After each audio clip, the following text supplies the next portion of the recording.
दांत वाली बहू। रंजना कभी ब्रश नहीं करती थी।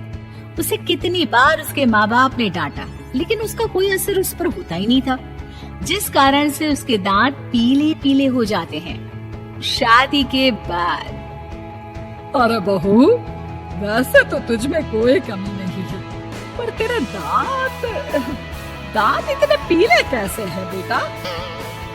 कैसे मतलब? कुछ सर्जरी थोड़ी ना कराइए। वो तो क्या नाम, मैं ब्रश नहीं करती थी तो पीले हो गए। क्या करूं? आप कहें तो लाल करवा लूं या फिर काले? यार ये क्या है, क्यों माँ से लड़ रही हो? लड़ रही हूँ? अरे मैं लड़ रही हूँ या ये बोल रही है कि दांत पीले हैं, पीले। अरे तपस्या थोड़ी ना की है इन्हें पीले करने के लिए।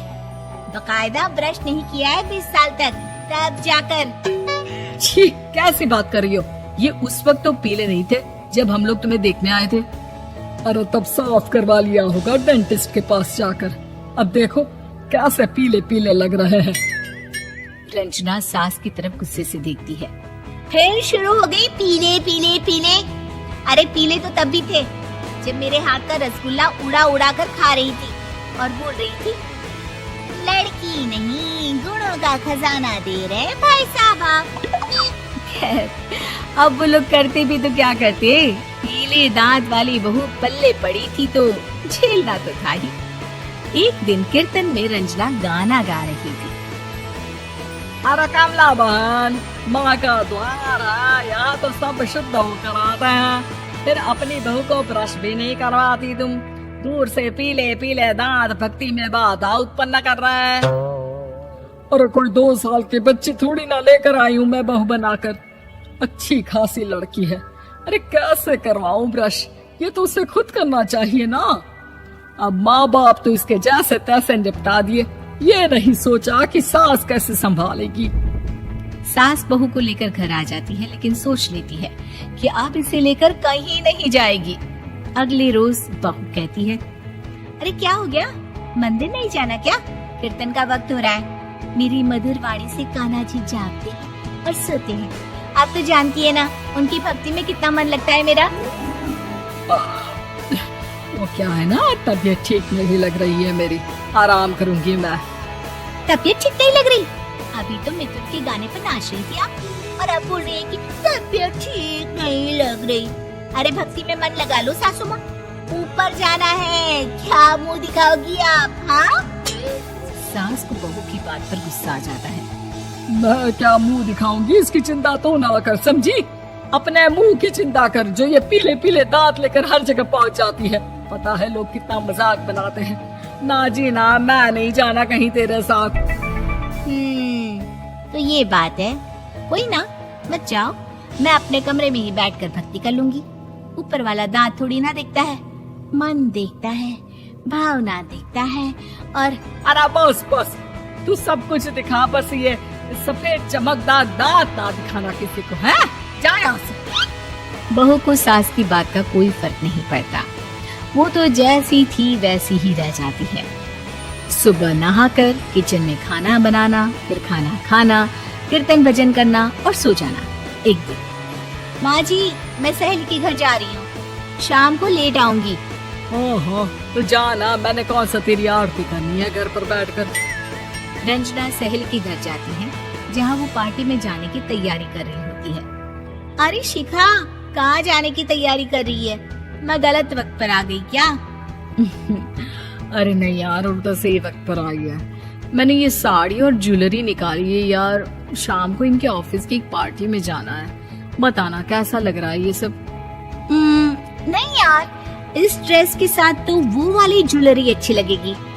हाँ, सही बोल रही है, मैंने ध्यान ही नहीं दिया। वैसे तो हमेशा से मस्त फैशन सेंस रखती है। तो बड़ा जाती होगी ना पति के साथ पार्टी में। रंजना कुछ नहीं बोलती, बस सोचती है कि यार काश ये बात सही हो जाती, पर मैं क्यों नहीं जाती पार्टी में? क्या इन लोगों की कोई पार्टी होती नहीं होगी? रंजना घर आती है और रात में पति से सवाल करती है, एक बात बताइए, आप मुझे किसी पार्टी में क्यों नहीं ले जाते? क्या आपके यहाँ ऑफिस में पार्टी नहीं होती? पति बेचारा क्या कहता कि दांत पीले हैं तुम्हारे इसलिए।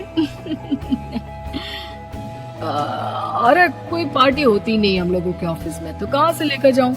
और मार्केट, मॉल, कहीं वीकेंड घूमना, कहीं तो। अरे यार सारे हफ्ते में एक छुट्टी मिलती है, तो सोचता हूँ कि आराम ही कर लूं। क्यों? रंजना मन मार के रह जाती है।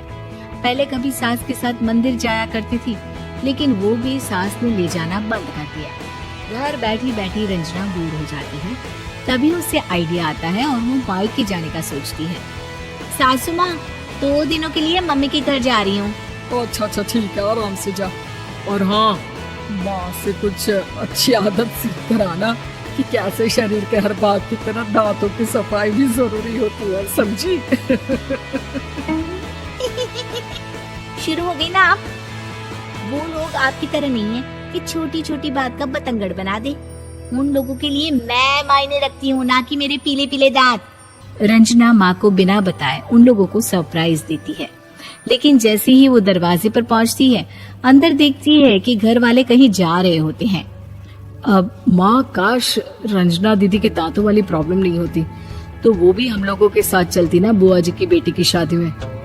हाँ बेटा, लेकिन अब उसे कौन समझाए कि उसको उसके पीले दांत नहीं दिखते, लेकिन उसके आसपास के लोगों को कितना एम्बैरेसिंग फील कराते हैं। मुझे तो कितनी बार उसके स्कूल की टीचर ने शिकायत की कि उसके साथ कोई लड़की बैठना भी नहीं चाहती, और ना ही कॉलेज में कोई उससे बात करना चाहता था। लेकिन पता नहीं क्यों उसे ये बात समझ में ही नहीं आती। कोई कमी नहीं है उस लड़की में, बस यही कि दांत पीले हैं। ये तो भला हो जीजा जी और उनकी माँ का, जो दीदी को जैसी है वैसे ही रखा हुआ है। रंजना को अपने घर वालों की बात सुनकर बहुत दुख होता है। वो सोचती है कि वो क्या करे, लेकिन फिर वो सीधा डेंटिस्ट के पास जाती है, अपने दांत चमकाती है और कसम खाती है कि वो रोज ब्रश करेगी। अरे क्या हो गया? तुम तो 2 दिनों के लिए गई थी ना, पर कोई ना, अच्छा है, चलो आ गई तो। रंजना सास के सामने आकर खड़ी हो जाती है और पूरी स्माइल करती है, उसके चमकदार दांतों को दिखाती हुई। चले मंदिर। माँ, मुझे माफ कर दीजिए, मैंने आप लोगों को बहुत एम्बैरेसिंग फील करवाया। मैं आज से रोज ब्रश करूंगी